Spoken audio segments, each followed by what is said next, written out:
গাইবান্ধা জেলার সুন্দরগঞ্জে মাত্র ৫ ঘন্টার বৃষ্টিতে ধসে গেছে পৌরসভার রামডাকুয়ায় তিস্তা নদীর ওপর নির্মিত সেতুর সংযোগ সড়ক। অথচ ১০০ মিটার দৈর্ঘ্যের সংযোগ সড়কটি নির্মাণে ব্যয় হয়েছিল ৫.৫ কোটি টাকা। উদ্বোধন করা হয় মাত্র বছর তিনেক আগে ২০২২ সালে। সড়কটি ধসে পড়ায় দুর্ভোগে পড়েছেন ওই এলাকার আশপাশের ২০টি গ্রামের কয়েক লাখ মানুষ।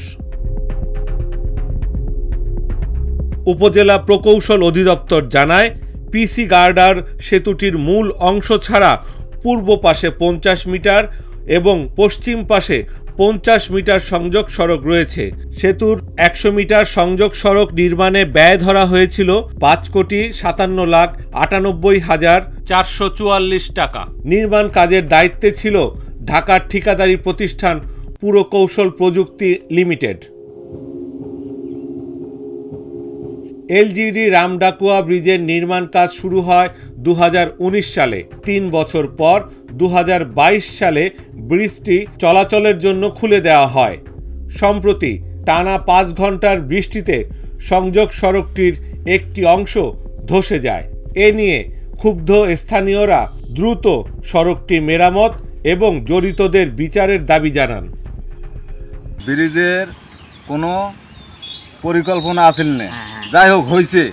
তো এখন এই যে এক ঝড়িতে এক বৃষ্টিতে যে ভাঙন ভাঙছে দুই সাইড, তো উদ্দীপনা আনিলে ব্রিজ টিকবে না। গতবারও ভাঙিয়ে গেছিল, ভাঙি যাওয়ার পরও আবার এবারকাও এই একদিনকের বৃষ্টিতে রাস্তা ভাঙি গেছে। এ বিষয়ে কথা বলার জন্য সংযোগ সড়ক নির্মাণের ঠিকাদারের সঙ্গে মোবাইল ফোনে যোগাযোগের চেষ্টা করা হলেও পাওয়া যায়নি। তবে অস্থায়ীভাবে দ্রুত সড়কটি নির্মাণের আশ্বাস দিয়েছেন উপজেলা উপসহকারী প্রকৌশলী মোহাম্মদ মাহবুবুর রহমান।